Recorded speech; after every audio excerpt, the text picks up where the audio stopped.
हरे कृष्णा। आज हम सभी श्रवण करेंगे श्रीमद् भागवतम के अंतर्गत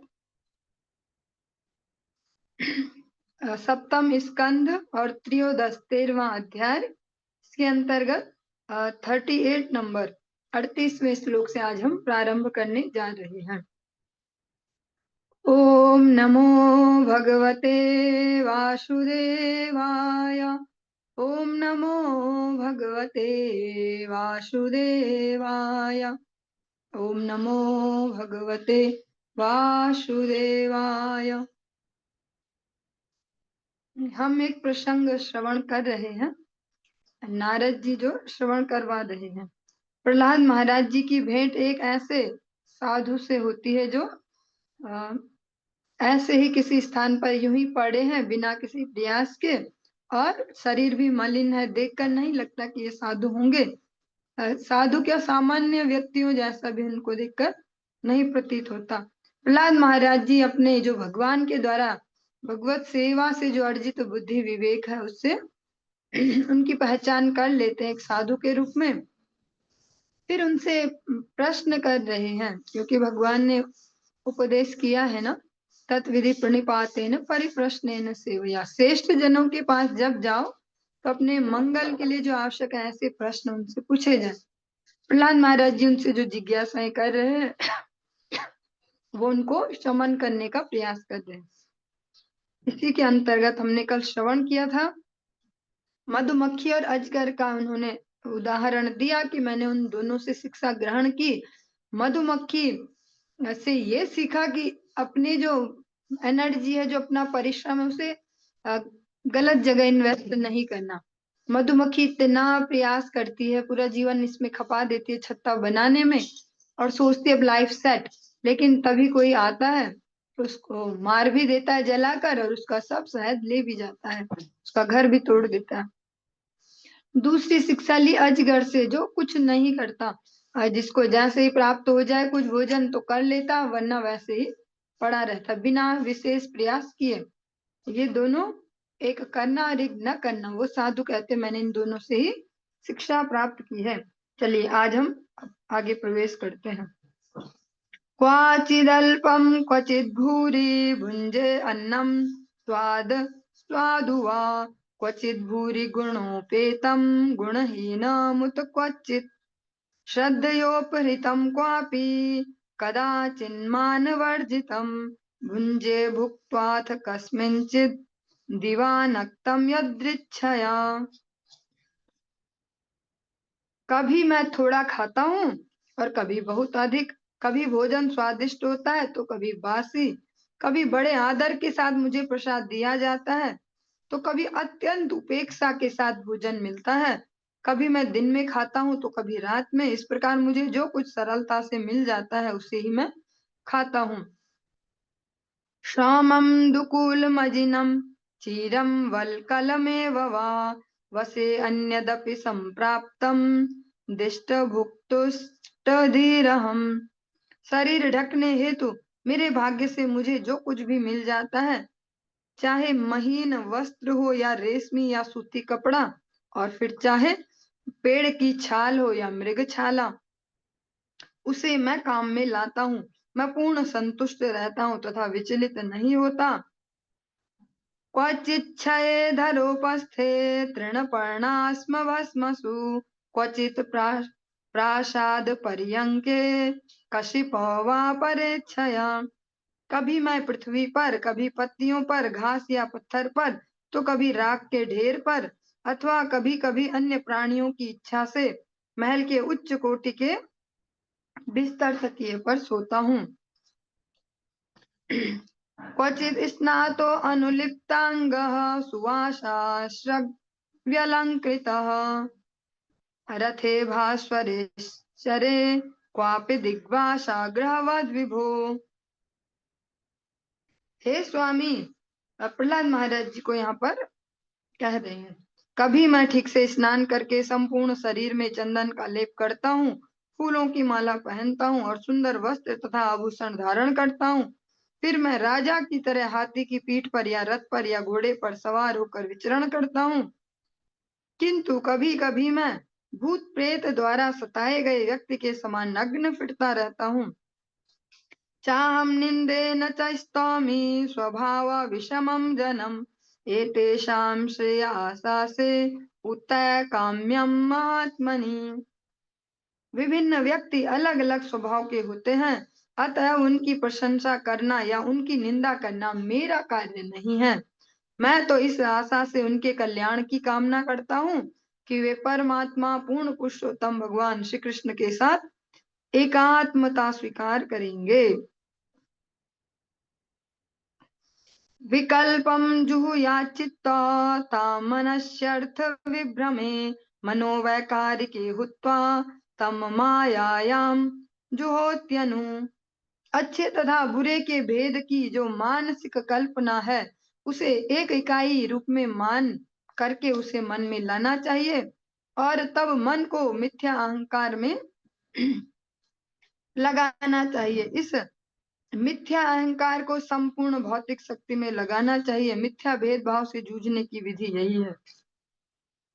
आत्मानुभूत ताम मायाम जुहुयात सत्यं मुनिः ततो निरीहो विरमेत स्वानुभूत्यात्मनि स्थितः।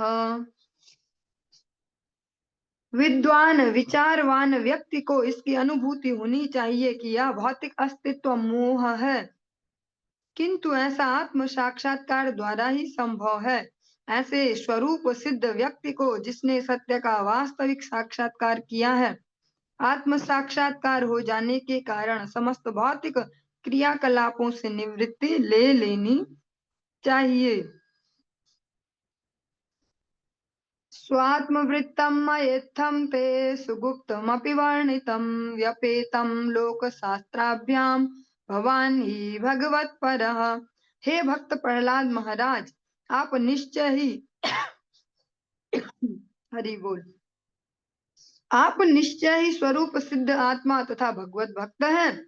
आप न तो जनमत की चिंता करते हैं कि लोग क्या कहेंगे, न ही तथा कथित शास्त्रों की।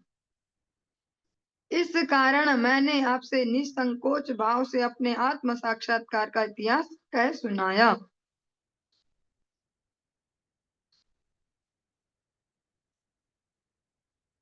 प्रहलाद महाराज को वो संत जन कहते हैं कि आप एक स्वरूप सिद्ध आत्मा है, मतलब अपने वास्तविक स्वरूप में स्थित हैं। बाहर से हैं वो प्रहलाद महाराज हैं, असुर सम्राट हैं, किंतु अंदर से उन्हें ज्ञात है कि भगवान का एक नित्य दास हूँ, हमेशा हमेशा का दास हूँ। ये राजा का मुझे उत्तराधिकार या जिम्मेदारी भगवान ने दी है, मैं भगवान का ही दास हूँ तथा भगवत भक्त हैं। और आप न जनमत की चिंता करते हैं। जनमत की चिंता जैसे प्रैक्टिकली हम सभी कभी कभी कर लेते हैं कि तिलक लगा के बाहर निकले कि ना निकले, ऐसा बोलेंगे वैसा बोलेंगे, या हम अगर ऐसा कर रहे हैं संकीर्तन रोडों पर चल रहा है तो इधर उधर वाले देखेंगे और हंसेंगे हमें देख के, ऐसा जनमत जब हम कहते हैं ना, वो क्या कहेंगे और वो क्या कहेंगे।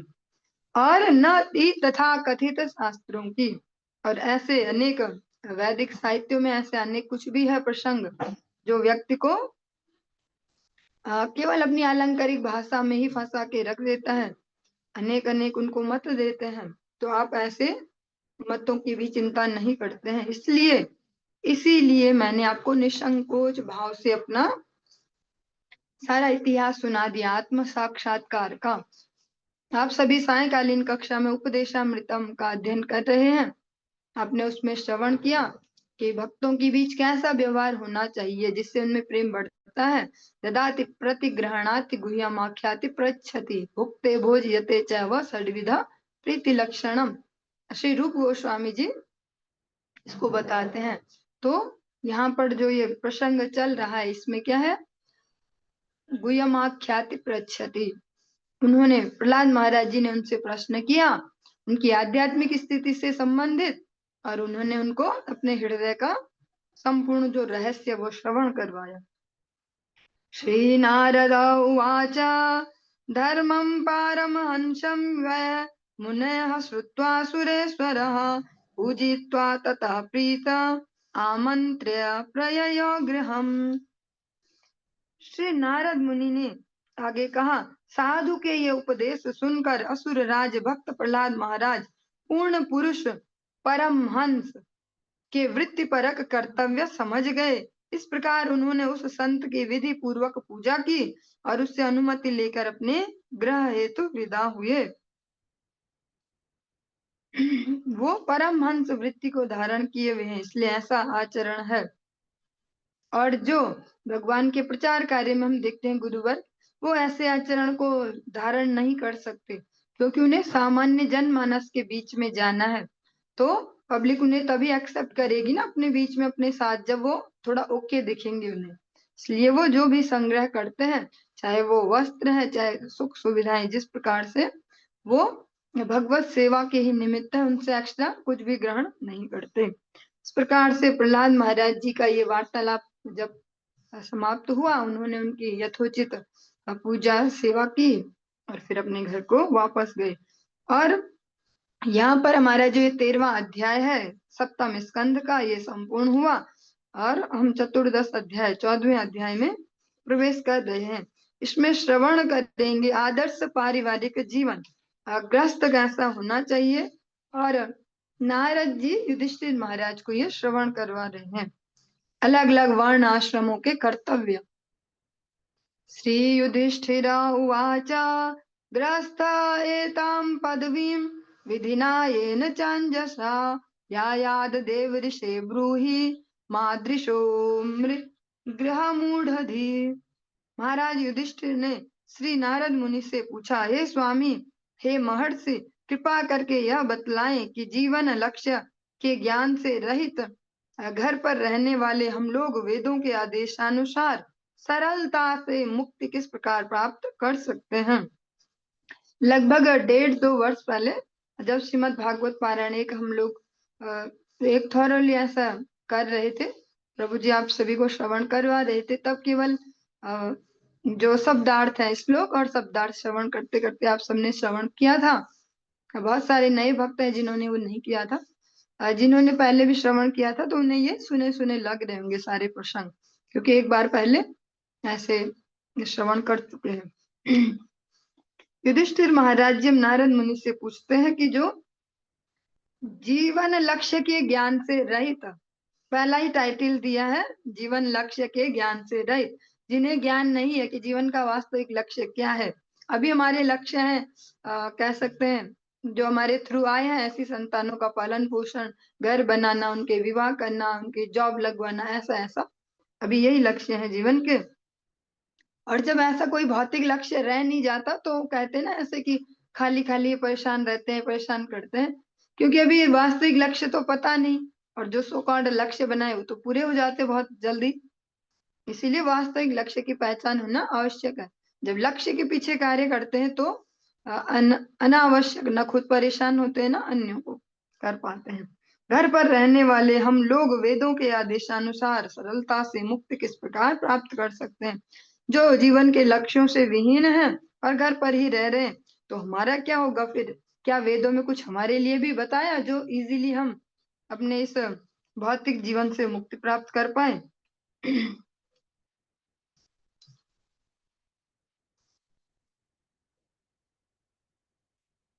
श्रीनारद उवाच गृहेष्वस्थितो राजन् क्रियाः कुर्वन् यथोचिताः वासुदेवार्पणम् साक्षात उपासीत महामुनीन्। श्री नारद मुनि ने उत्तर दिया, हे राजन, जो जन घर पर ग्रस्त बनकर रहते हैं उन्हें अपनी जीविका अर्जित करने हेतु कार्य करना चाहिए और अपने कर्मों का फल स्वयं भोगने का प्रयास करने की जगह इन फलों को वासुदेव श्री कृष्ण को अर्पित करना चाहिए। इस जीवन में वासुदेव को किस प्रकार प्रसन्न किया जाए, इसे भगवत भक्तों की संगति के माध्यम से भली भांति सीखा जा सकता है। जो इसके अतिरिक्त 3 आश्रम हमने श्रवण किए, ब्रह्मचर्य, वानप्रस्थ और संन्यास, जो अभी इससे पहले हम श्रवण कर चुके हैं, इनमें जो स्त्री पुरुष सुमेल ऐसा जो प्रसंग है, इन तीनों में उसकी परमिशन नहीं है, अनुमति नहीं है। लेकिन जिनका न हो, अपनी इंद्रियों पर इतना जय न हो, तो वे शास्त्रों के आदेशानुसार गृहस्थ में प्रवेश करते हैं। अब ऐसे गृहस्थ आश्रम का यहाँ पर उल्लेख कर रहे हैं। नारद मुनि कहते हैं कि जैसा भगवान भगवत गीता में अपने मुख से भी कहते हैं स्पष्ट, यत् करोसि यदस्नासि यत् जुहोसि ददासि यत् तपस्यसि कौन्तेय तत्कुरुष्व मदर्पणम। यही यहाँ पर नारद मुनि भी कहते हैं। भगवान के जो हृदय हैं, ऐसे नारद मुनि कहते हैं गृहस्थ को चाहिए कि अपने जीवन को जीने के लिए कुछ कार्य करे, अपनी जीविका उपार्जन के लिए, और सारे फल का भोक्ता स्वयं को न मान ले कि हम इतनी मेहनत करते हैं फिर हमारा ही सारा है।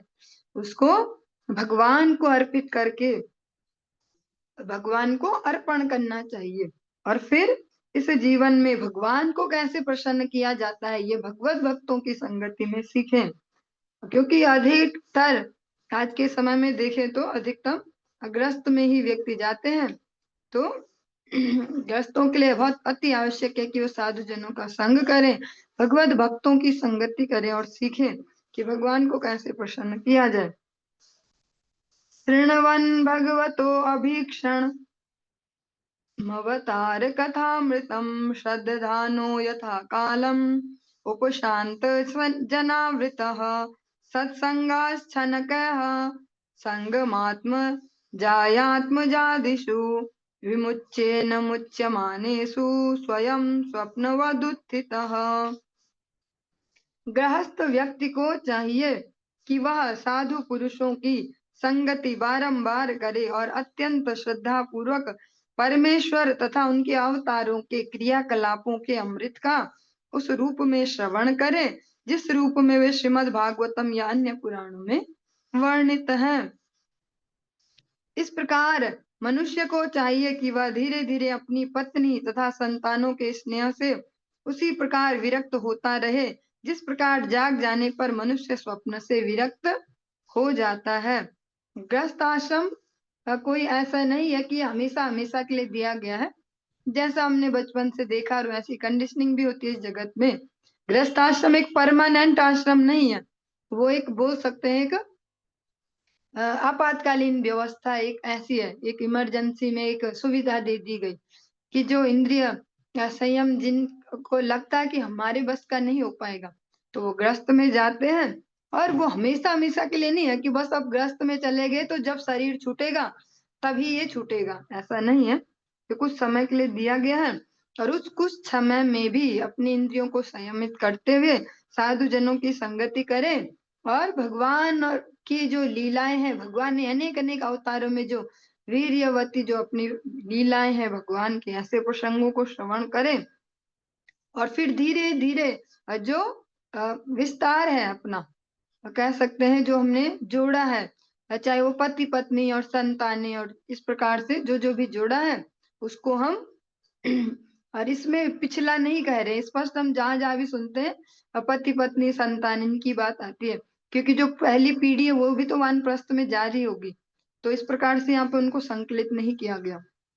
वो अपनी जो ये विस्तार है जो हमने जोड़ा है आसपास इसको आप समेटना शुरू करें, उनसे विरक्ति करें। तो ये विरक्ति कैसे होगी कि झगड़े करें रोज रोज तो विरक्ति हो गई, ऐसा नहीं।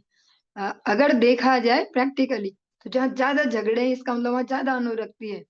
अब अगर अगर विरक्ति हो तो फिर दो चार झगड़ों में ही शांति हो जानी चाहिए कि क्या कोई एक्सपेक्टेशन ही नहीं है तो हो गया पूरा। लेकिन जो लगातार झगड़ाबाजी चल रही तो मतलब नहीं आपस में आ सकती है। तो विरक्ति कैसे आएगी, भगवत अनुरक्ति बढ़ाने से। फिर वो एक पीसफुल विरक्ति होगी, झगड़ा वाली विरक्ति नहीं होगी कि ये ऐसे है ये ऐसे भागो।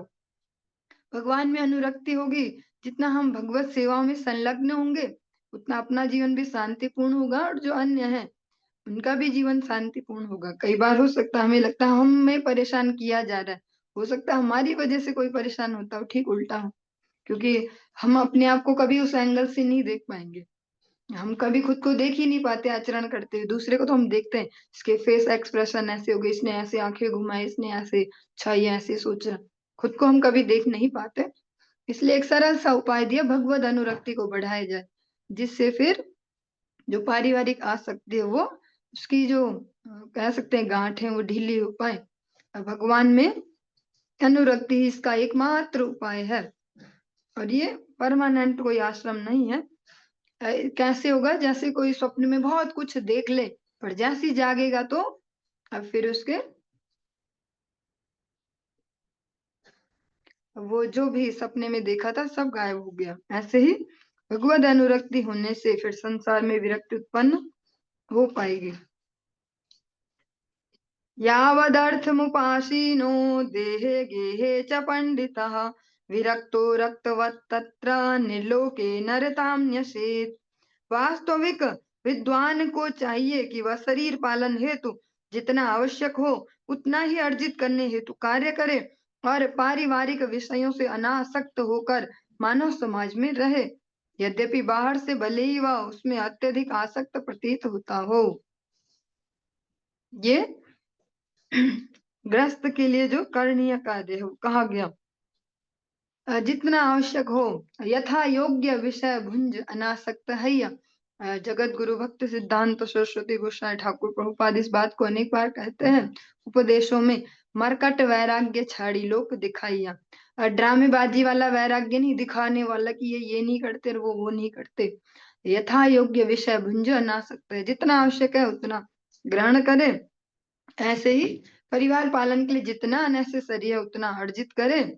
और अत्यधिक के चक्कर में हमने कल भी श्रवण किया कि अपने एनर्जी, अपना जीवन का इतना महत्वपूर्ण जो ये समय है, जो ये गुरुदेव के शब्दों में कहीं गोल्डन चांस, भगवान ने सुनहरा अवसर दिया है ये मनुष्य शरीर, इसको अनावश्यक संग्रह में खर्च ना करे और अनासक्त भाव से मानव समाज में रहें।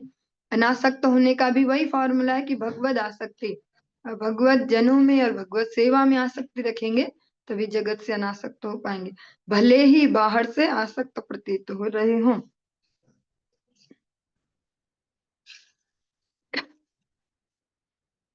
ज्ञातयः पितरः पुत्रा भ्रातरः सुहृदः परे यद वदन्ति यदिच्छन्ति चानुमोदेत निर्ममः। मानव समाज में बुद्धिमान मनुष्य को चाहिए कि अपने क्रियाकलापों की योजना को अत्यंत सरल बनाए। यदि उसका मित्र, पुत्र, माता पिता, भाई या अन्य कोई कुछ सुझाव देता है तो उसे ऊपर ऊपर से मानते हुए यह कहना चाहिए कि हाँ यह ठीक है, किंतु अंदर से उससे दृढ़ संकल्प होना चाहिए कि कहीं वह अपने जीवन को दुभर ना बना ले, जिससे जीवन का प्रयोजन पूरा होने से रह जाए।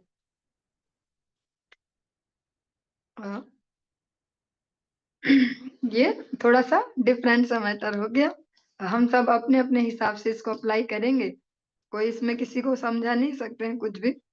बस मेन टारगेट यही है कि हम अपने जीवन के वास्तविक लक्ष्य से ना भटके, चाहे हमें कोई भी कैसे भी सुझाव दे, हमेशा अप्लाई करने से पहले ये देखें कि जो वास्तविक लक्ष्य है जीवन का हम उससे भटक ना जाए। दिव्यं भामं चान्तरिक्षं वित्तमच्युत निर्मितं तत्सर्वमुपयुज्यान एतत् कुर्यात् स्वतो बुधः। श्री भगवान द्वारा उत्पन्न प्राकृतिक पदार्थों का उपयोग सभी जीवों के शरीरों तथा आत्माओं का पालन करने हेतु किया जाना चाहिए। जीवन की आवश्यकताएं तीन प्रकार की हैं। एक कौन सी, जो आकाश से उत्पन्न होती हैं, जैसे वर्षा से जो उत्पन्न होती हैं। एक वे जो पृथ्वी से उत्पन्न होती हैं, जैसे खानों से, समुद्रों से या खेतों से।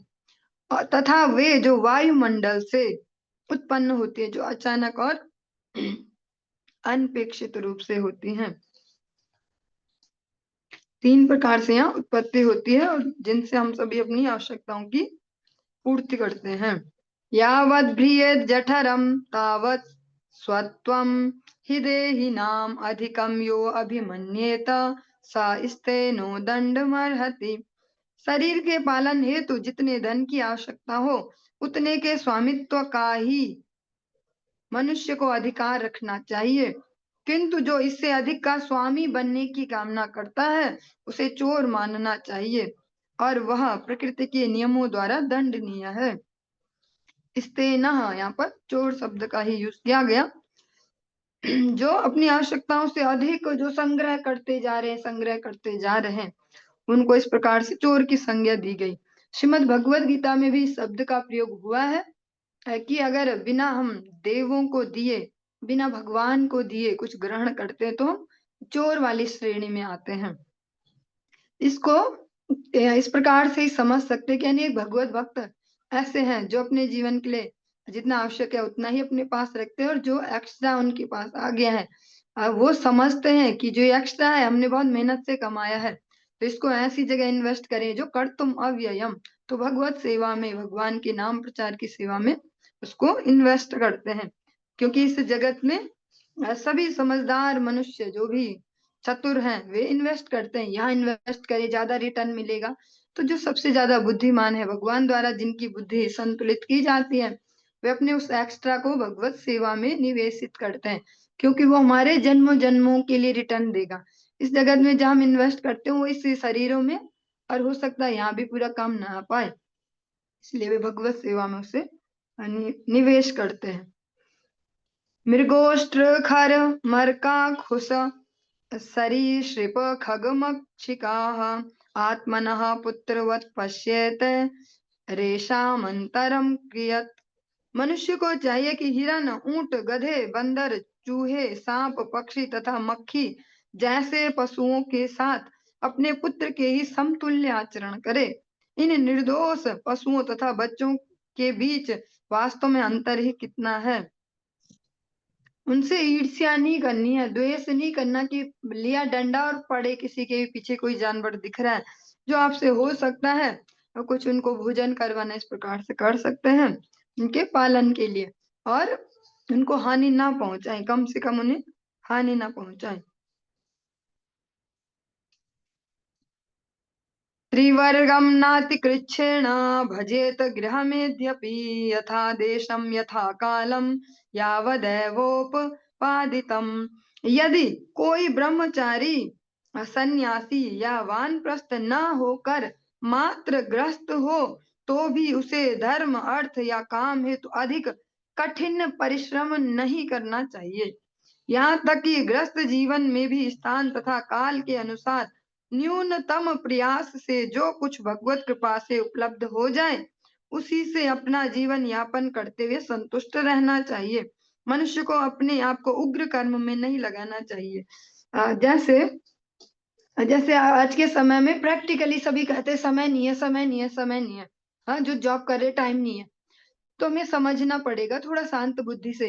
और जब स्वयं श्रवण करके खुद रियलाइज करेंगे, खुद चिंतन करेंगे तो इजी होगा। जब कोई हमें ऐसे सिखाएगा तो लगेगा इसको क्या पता हम पे क्या गुजरी, हमारा कैसा जीवन है, दूसरे की कौन समझ सकता है ऐसा। स्पष्ट यही कहा गया, जो हमारे लिए नेसेसरी है उतना प्रयास करें। अत्यधिक प्रयास करके हम अपनी क्षमताएं बर्बाद करते जा रहे हैं, और इस जीवन को इतना कुछ जमा करने में सारी सामर्थ्य खपा दी। अब तो जान भी नहीं बची, मनोबल भी चला गया, मन में भी उत्साह नहीं है, ऐसा वो सीन नहीं आने देने। क्योंकि तब हम कैसे करेंगे हरि नाम या हरि भजन, हरि सेवा, तब हम बोलेंगे अरे अब तो जान ही नहीं बची। इसलिए प्रहलाद महाराज जी बहुत प्रैक्टिकली कहते कौमारम आचरित प्राज्ञ, बचपन में भक्ति सीखनी होती है, क्योंकि फिर हमारे एक जीवन का एक अंग ही हो गया। तब ऐसा नहीं है कि कुछ अलग से है ये, फिर हम तो इतने से इतने जॉब करते, इतने बजे ही पका लेते, इतनी देर में आते, हम क्या करें, फिर कब हरिनाम करने बैठे, फिर बच्चों को ये देखो, फिर ऐसे करो। वो वाली सीन ना आने देने के लिए आवश्यक है बचपन से हरि भक्ति में जाना, क्योंकि तब हम सेंसिटिवली और इसको स्वाभाविक रूप से समझ पाएंगे कि कहना क्या चाह रहे। जब हम एक बार इस प्रक्रिया में घुस जाते हैं गधों वाली मेहनत वाली में, तो लगता है कि हम बहुत महान कार्य कर रहे हैं, हम कैसे करें हरिनाम, तो नहीं हो पाता, हरिनाम के लिए टाइम ही नहीं होता, टाइम ही नहीं होता। शास्त्र इसी बात को समझाना चाह रहे, मनुष्य जीवन का एकमात्र लक्ष्य है भगवत कृपा को प्राप्त करना, भगवत सेवा में स्थिर होना। उसके अलावा हम जो भी कर रहे हैं, जितनी ही गधा मेहनत कर रहे हैं, कुत्तों जैसी मेहनत करें, कुछ भी करें, वो वेस्ट ही है। चाहे हम कितना ही दिखा लें कि देखो सुबह ही चले जाते हैं और अंधेरे में आते हैं, फिर ऐसा करते, फिर फटाफट सोए, फिर उठे, फिर ये किया, फिर भाग गए, तो वो कोई बहादुरी नहीं है। जीवन की आवश्यकताओं को थोड़ा मिनिमाइज करे, सूक्ष्मता से विचार करे कितना आवश्यक है कि कितना नहीं है। ये अलग अलग प्रकार से आप सभी तो मैच्योर ही हैं, सब अपने अपने हिसाब से समझ सकते हैं इसको, कि आवश्यकताओं को देख सकते हैं ना। चलो 3 जोड़ी कपड़े तो बहुत ही कम होते हैं, ऐसा बोलते हैं 3 बहुत होते हैं, पर चलो 3 नहीं तो 7 तो बहुत है या 10 ही बहुत है, अब इसके बाद और जमा न करें। उसके बाद जो और कर रहे हैं वो तो फालतू ही खर्चा, उसके लिए और झक मारो, या ऐसा कुछ भी अलग अलग प्रकार से घर में जो साथ सामान आसपास देख सकते हैं हम एक्स्ट्रा क्या करते जा रहे हैं, या एक्स्ट्रा क्या क्या करते जा रहे हैं, उसमें अनावश्यक अपनी एनर्जी खपाएंगे तो जो वास्तविक लक्ष्य है जिसके लिए ही मनुष्य जीवन मिला है केवल, वो छूट जाएगा फिर। और जब हम मेन लक्ष्य के लिए सेंटर होंगे, उसको सेंटर में रखेंगे, केंद्रित करेंगे अपनी बुद्धि को मेन लक्ष्य के लिए, बाकी चीजें खुद मिनिमाइज होने लग जाएंगी। पर अगर हम इसको ही बड़ा फैला लेंगे जो ये भौतिक जगत है, तो फिर आध्यात्मिक जगत का कहीं नंबर नहीं आएगा। और फिर जो समझाने आए गलती से भगवान भेज दे किसी को, फिर सुनाएंगे देखो ऐसी हमारी जिंदगी, ऐसा रूटीन है, ऐसे ऐसे ऐसे ऐसे ऐसे। तो उस जिसको सुना रहे हैं उस पे भी क्या फर्क, उसका क्या नुकसान, नुकसान तो हमारा ही हो रहा है ना। अगर हम दूसरे को कन्वेंस कर भी दे रहे हैं कि हम पे टाइम नहीं है हरिनाम का, हम पे टाइम नहीं है भोग लगाने का, हम पे टाइम नहीं है ऐसे करने का, आरती करने का, सेवा, तो दूसरे को अगर कन्वेंस कर भी दिया, हमने समझा भी दिया कि मेरे पे टाइम नहीं है, तो उसका कोई नुकसान नहीं, हमारा ही नुकसान है। और जितना भगवत सेवा में लगते हैं तो फायदा भी हमारा ही है, करते ही तुरंत सुसुखम एक पीसफुल माइंडसेट भी तो प्राप्त होता है। ऐसा तो नहीं होता कि हम भगवान के लिए भोग बनाए लगाए तो हमें और गुस्सा आ जाए कि क्या है ये भी झंझट है, भोग लगाना भी झंझट है। हाँ, ऐसा तो नहीं है। और प्रैक्टिकली हमें तुरंत पीस मिलती है। हम जब उसे ढूंढेंगे भौतिक जगत में, और ज्यादा ऐसा हो जाए हम पे, और ज्यादा हो जाए, भी 10 जोड़ी कपड़े 20 हो जाए क्योंकि वहां नई ड्रेस वो भी लॉन्च हो गई है, उसने नई खरीद ली, वो भी वहां नई साड़ी, फिर वहां नया ऐसा ऐसा ऐसा, ऐसे अनेक कैटेगरी है, वस्त्र तो एक ही कैटेगरी है, बहुत सारी चीजें ऐसी। अब उस एक्स्ट्रा एक्स्ट्रा के लिए मरते रहेंगे तो फिर जो नेसेसरी है वो छूटते जाएगा। और यही शास्त्र बताना चाह रहे कि उग्र कर्म में नहीं लगाना, पागलपने में काम नहीं करना है कि बस लगे पड़े हैं इतना पैसा कमाने में, इतने महंगे घर में रहेंगे, तो उसके लिए फिर उतना किराया भी उतना भरो, या अपना बनाना है तो फिर करोड़ों को झाम ताम जोड़ो। तो फिर वो करते करते जब उस घर में बैठने की बारी आएगी, तब तक बुद्धि भी शिथिल हो जाएगी, इंद्रियां भी, अब हरिनाम नहीं होता। फिर उसी घर में कुत्ता बिल्ली कीड़ा मकोड़ा जो भी चूहा बन के वहीं फिर जन्म लेंगे, जो वास्तविक लक्ष्य है जीवन का वो छूट जाएगा। अननेसेसरी मेहनत करने से इसलिए मना किया गया है। फिर ग्रस्त को ही स्पष्ट कह रहे हैं, अभी अन्य 3 आश्रमों की बात नहीं हो रही, ग्रस्त की हो रही है, क्योंकि ग्रस्त का ही सबसे ज्यादा रोना होता है ना, ऐसा कि टाइम नहीं है, टाइम नहीं है, टाइम नहीं है। तो थोड़ा सा देखना होगा, मिनिमाइज अगर आवश्यकताओं को करेंगे तो फिर आवश्यकताएं तो वैसे भी मिनिमम ही होती है, उससे ऊपर हमारे कह सकते हैं इच्छाएं हैं, उनको मिनिमाइज करेंगे तो अनेक प्रैक्टिकल ऑप्शन हो सकते हैं कि जो ज्यादा देर वाली जॉब है उसकी बजाय कम देर वाली ले लो, पैसे कम मिलेंगे हम उनमें कर ले, फिर समय बचेगा। इस बीच में एक बहुत अच्छा सा एग्जाम्पल है, स्मरण आ गया। अ, यहाँ कलकत्ता के आसपास, मायापुर के आसपास एक हमारे गुरु भाई हैं, और उधर तो प्रैक्टिकली जमीनों से ही सब जीवन चलता है।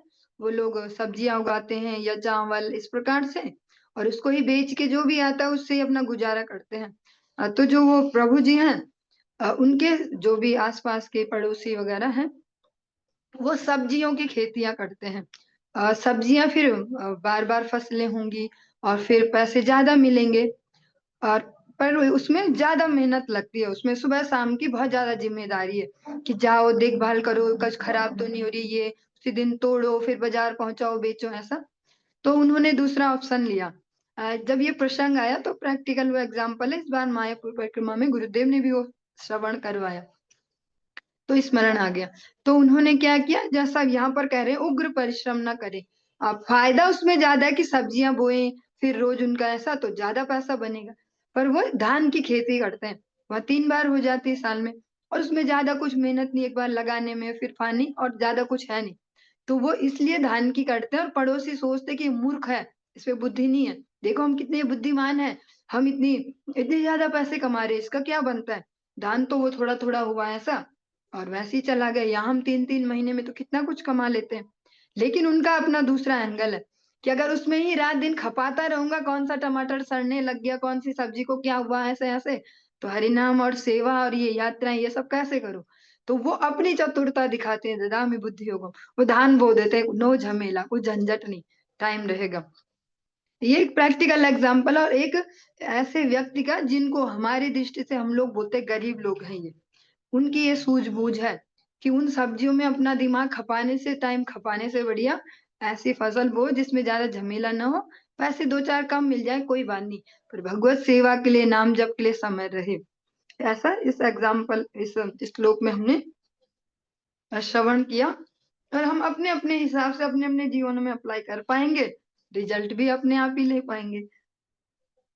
आश्वाघान्ते अवसायिभ्यः कामान् संविभजेद्यथा अप्येकामात्मनोदारां नृणां सत्त्वा ग्रहो यतः। कुत्तों, पतित पुरुषों तथा चांडाल सहित अछूतों को उनकी समुचित आवश्यकताएं प्रदान करके उनका पालन करना चाहिए। ये आवश्यकताएं गृहस्थों द्वारा पूरी की जानी चाहिए, यहाँ तक कि घर की अपनी उस पत्नी को भी, ये पुरुष वर्ग को भी लक्ष्य में लेकर कहा गया, जिससे मनुष्य घनिष्ठता पूर्वक संबंधित रहता है। अतिथियों तथा सामान्य जनों के स्वागत में नियुक्त करना चाहिए, जो भी अतिथि आए उनका यथोचित सत्कार करें। जह्याद यदर्थे स्वान् प्राणान् हन्याद वा पितरं गुरुं तस्यां सस्त्वं स्त्रियां जह्याद यस्तेन यजितो जितः।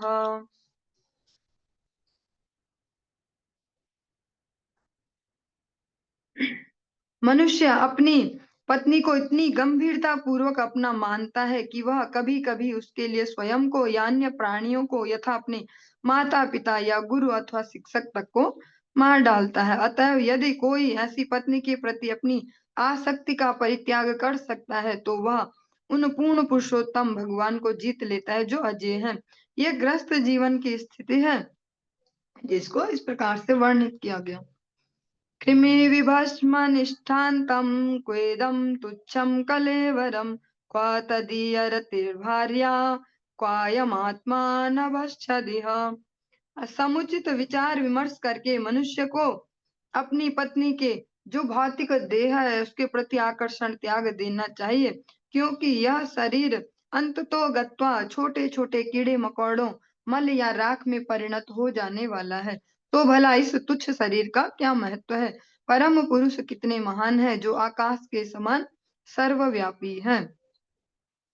और इस सबको कोई आर्टिफिशियली नहीं कर सकता कि हमने यहाँ से श्रवण किया और बस आज ही हम गए घर बार छोड़ के। इसको ऐसे ही किया जा सकता है कि अपनी एनर्जी को, अपनी चेतना को, अपने समय को अधिकतम भगवत सेवा में, भगवत भक्तों की सेवा में अनुरक्त करेंगे तो सर्वे इंद्रियोपशांत्याचा, स्वयं ही जो हमारी संपूर्ण इंद्रियां हैं वो परम शांति को प्राप्त करती हैं। कोई अपना जोर लगा के अपनी इंद्रियों को जय नहीं कर सकता। सिद्धैर्यज्ञावशिष्टार्थ कल्पयेद वृत्तिमात्मनः शेषे स्वत्वं त्यजन् प्राज्ञः पदवीं महतामियात्। बुद्धिमान व्यक्ति को प्रसाद खाकर या 5 विभिन्न प्रकार के यज्ञ संपन्न करके तुष्ट रहना चाहिए। ऐसे कार्यों से मनुष्य शरीर तथा शरीर से संबंधित तथा कथित स्वामित्व के प्रति अपनी आसक्ति को त्याग सकता है। जब वह ऐसा करने में समर्थ होता है तब वह महात्मा के पद पर दृढ़ता से स्थित हो जाता है। जब भगवान का प्रसाद सेवन करेंगे, भगवत सेवा में अनुरक्त रहेंगे, तब इस शरीर के प्रति मैं बुद्धि छोड़ पाएंगे। देवानिशीन निरीभूतानि पितॄनात्मानमन्वहम् स्वावृत्त्यागत वित्तेन यजेत पुरुषं पृथक। मनुष्य को चाहिए कि प्रतिदिन वह उन परम पुरुष की पूजा करे जो प्रत्येक के हृदय में स्थित हैं, और इसी आधार पर उसे देवताओं, साधु पुरुषों, सामान्य मनुष्यों तथा जीवों, अपने पुरखों, पूर्वज जो हैं तथा आत्मा की अलग अलग पूजा करनी चाहिए। इस प्रकार वह प्रत्येक के हृदय में स्थित परम पुरुष की पूजा कर सकता है। अब ये पूजा जो शब्द है इसका अर्थ ये नहीं है कि इतने सबकी हम अगरबत्ती लेकर घुमाएं, उनको सम्मान प्रदान करना। यर्यात्मनो अधिकाराद्याः सर्वाः स्युर् यज्ञ संपदः वैतानिकेन विधिना अग्निहोत्रादिना यजेत। जब कोई व्यक्ति संपत्ति तथा ज्ञान से समृद्ध हो जाए जो उसके पूर्ण नियंत्रण में हो, और जिनसे वह यज्ञ संपन्न कर सके अथवा पूर्ण पुरुषोत्तम भगवान को प्रसन्न कर सके, तो उसे शास्त्रों के निर्देशानुसार अग्नि में आहुतियां डालकर यज्ञ करना चाहिए। इस प्रकार उसे पूर्ण पुरुषोत्तम भगवान की पूजा करनी चाहिए। न यज्ञमुखतोऽयं वै भगवान सर्वयज्ञ भुक् इज्जेत हविषा राजन यथा विप्रमुखे हुतः। पूर्ण पुरुषोत्तम भगवान श्री कृष्ण समस्त यज्ञ आहुतियों के भोक्ता हैं। यद्यपि वे अग्नि में डाली गई आहुतियां खाते हैं, फिर भी हे राजन, जब उन्हें अन्न तथा घी से बना व्यंजन योग्य ब्राह्मणों के मुख के माध्यम से अर्पित किया जाता है, तो वे और भी प्रसन्न होते हैं। भगवत भक्तों को जब हम प्रसाद पवाते हैं, भगवान को भोग लगा के प्रेम से सात्विक आहार, तब भगवान यज्ञ की आहुतियां भी स्वीकार करते हैं। पर कह रहे हैं उससे ज्यादा प्रसन्न तब होते हैं जब भगवत भक्तों को प्रसाद पवाया जाता है। जिस प्रकार से आप एकादशी कीर्तन में भी श्रवण करते हैं, प्रसाद सेवा करीते हया सकल प्रपंच जाया। जो भक्तों को प्रसाद पवाना, उससे हमारे प्रपंच नाश होते हैं, जो भी अननेसेसरी हमारे जीवन में है। तस्माद् ब्राह्मण देवेषु मर्त्यादिषु यथार्हतः तैस्तैः कामैर्यजस्वैनं क्षेत्रज्ञं ब्राह्मणाननु। अतएव हे राजन, ये नारद जी कह रहे हैं युधिष्ठिर महाराज से, सर्वप्रथम ब्राह्मणों तथा देवताओं को प्रसाद प्रदान करो, और जब वे भली भांति खा चुके तो तुम अपनी सामर्थ्य के अनुसार अन्य जीवों को प्रसाद बांटो। इस प्रकार तुम सभी जीवों की अर्थात प्रत्येक जीव के अंदर स्थित परम पुरुष की पूजा कर सकोगे। और ये है सबकी पूजा करने का विधान, तरीका ये है। पहले भगवान को नैवेद्य दे, और फिर उसके बाद जो हम द्वितीय भोग करते हैं, भोग पलटना या भोग बदलना जो हम कहते हैं, उसमें जो भी भगवत भक्त हैं, देवगण, हम सबको आह्वान करते हैं कि आप भगवान का प्रसाद पाइए, और उसके बाद फिर सबको दे सकते हैं, स्वयं भी पा सकते हैं। कुर्याद परपक्षीयं मासि पृष्ठपदे द्विजः श्राद्धं पित्रोर्यथा वित्तं तद्बन्धूनां च वित्तवान। पर्याप्त रूप से धनवान ब्राह्मण को भाद्र मास के कृष्ण पक्ष में पितरों को आहुति देनी चाहिए। इसी प्रकार पूर्वजों के संबंधियों को अश्विन मास के महालया पर्व के अवसर पर आहुति देनी चाहिए। ये महालया पर्व जो आश्विन मास के कृष्ण पक्ष की अमावस्या को, जिसको पितृ विसर्जन एक प्रकार से हम कहते हैं, अयने विषवे कुर्याद् व्यतिपाते दिनक्षये चंद्रादित्योपरागे च द्वादश्यां श्रवणेषु च तृतीयायां शुक्लपक्षे नवम्यामथ कार्तिके चतस्रिष्वप्यष्टकासु हेमन्ते शिशिरे तथा माघे च सित सप्तम्यां मघाराका समागमे राकया चानुमत्या च माशर्क्षाणि युतान्यपि द्वादश्यामनुराधा शाश्रवण स्तिस्त्र उत्तराः त्रिष्वेकादशी वासु जन्मर्क्ष श्रवण योग भुक्युका। मनुष्य को चाहिए कि मकर संक्रांति जब सूर्य उत्तरायण की ओर जाने लगते हैं के दिन, या करकट संक्रांति जब सूर्य दक्षिणायन की ओर जाने लगते हैं के दिन श्राद्ध कर्म करे। वह इस श्राद्ध कर्म को मेष संक्रांति के दिन तथा तुला संक्रांति के दिन, जब तीनों चंद्र तिथियां एक साथ मिलती हैं, व्यतिपात नामक योग में चंद्र या सूर्य ग्रहण के समय द्वादशी के दिन या श्रवण नक्षत्र में करे। मनुष्य को चाहिए कि अक्षय तृतीया को, कार्तिक मास के शुक्ल पक्ष की नवमी को,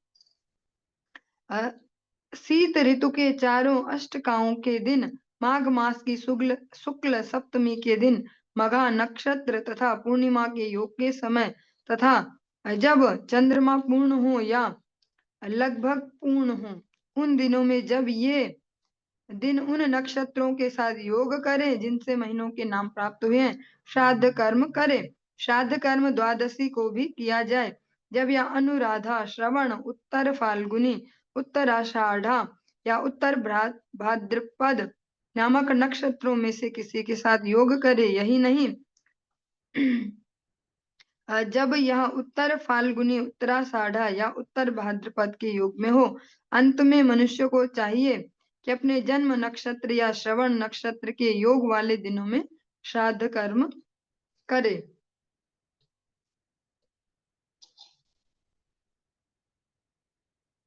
और जो एकादशी है, एकादशी तिथि में श्राद्ध में आहुतियां नहीं दी जाती, उनका जो श्राद्ध होता है वो द्वादशी तिथि में करने को शास्त्र इस प्रकार से ब्रह्म वैवर्त पुराण में ये विधान दिया गया कि जो एकादशी के दिन श्राद्ध कर्म करते हैं वे जो करने वाले हैं करवाने वाले दोनों नरकगामी होते हैं।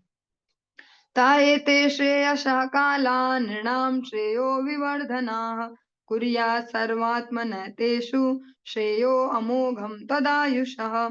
ऋतुओं के सभी काल मानवता के लिए अत्यंत शुभ माने जाते हैं। ऐसे अवसरों पर सभी कल्याण जो शुभ कार्य हैं वे किए जाने चाहिए, क्योंकि ऐसे कार्यों से मनुष्य अपने छोटे से जीवन काल में सफलता प्राप्त कर लेता है। एषु स्नानं जपो होमो व्रतं देवद्विजार्चनं पितृदेव नृभूतेभ्यो यद दत्तं तद्धयनश्वरम्। ऋतु परिवर्तन के इन अवसरों पर यदि कोई गंगा या यमुना में या किसी तीर्थ स्थान में स्नान करता है, यदि कोई जप करता है, अग्नि यज्ञ करता है, व्रत रखता है, या यदि कोई परम भगवान की, ब्राह्मणों की, पितरों की, देवताओं की या सामान्य जीवों की पूजा करता है या कुछ दान देता है, तो उसका स्थायी लाभप्रद फल मिलता है। संस्कार कालो जायाया अपत्यस्यात्मनस्तथा प्रेत संस्थामृताश्च कर्मण्योऽभ्युदये नृप। हे राजा युधिष्ठिर, स्वयं के, अपनी पत्नी या अपनी संतान के संस्कार अनुष्ठान हेतु नियत समय पर या अंत्येष्टि क्रिया या वार्षिक जो श्राद्ध होता के अवसर पर मनुष्य को सकाम कर्मों में अग्रसर होने हेतु उपयुक्त जो भी हमने अभी तक श्रवण किए शुभ कर्म संपन्न करने चाहिए। अथ देशान् प्रवक्ष्यामि धर्मादिश्रेय आवहान् स वै पुण्यतमो देशः सत्पात्रं यत्र लभ्यते बिम्बं भगवतो यत्र सर्वमेतच्चराचरं यत्र हा ब्राह्मणकुलं तपो विद्यादयान्वितम्। श्री नारद मुनि ने आगे कहा, अब मैं उन स्थानों का वर्णन करूंगा जहाँ धार्मिक अनुष्ठान उत्तम प्रकार संपन्न किए जा सकते हैं। जिस किसी स्थान में वैष्णव उपस्थित हो वह स्थान समस्त कल्याणकारी कृत्यों के लिए सर्वश्रेष्ठ है। पूर्ण पुरुषोत्तम भगवान समस्त चर तथा अचर प्राणियों सहित इस समग्र विराट जगत के आश्रय हैं, और वह मंदिर जहाँ श्री भगवान का अर्चा विग्रह स्थापित किया जाता है वह सर्वाधिक पवित्र होता है। यही नहीं, जिन स्थानों में विद्वान ब्राह्मण तपस्या, विद्या तथा दया के द्वारा वैदिक नियमों का पालन करते हैं वे भी अत्यंत शुभ तथा पवित्र होते हैं। यत्र यत्र हरेरर्चा सदेशः श्रेयसां पदम् यत्र गंगादयो नद्यः पुराणेषु च विश्रुताः। निस्संदेह वे स्थान कल्याणकारी हैं जहाँ पूर्ण पुरुषोत्तम भगवान श्री कृष्ण का मंदिर हो जिसमें उनकी विधिवत पूजा होती हो। वे स्थान भी कल्याणकारी हैं जहाँ पुराणों जैसे अनुपूरक वैदिक शास्त्रों में उल्लिखित गंगा सदृश प्रसिद्ध पवित्र नदियां बहती हैं। निश्चय ही वहाँ जो भी आध्यात्मिक कार्य किया जाता है वह अत्यंत प्रभावशाली होता है। चलिए आज के इस प्रसंग को यहीं पर ही विराम देंगे, आगे कल कंटिन्यू करेंगे।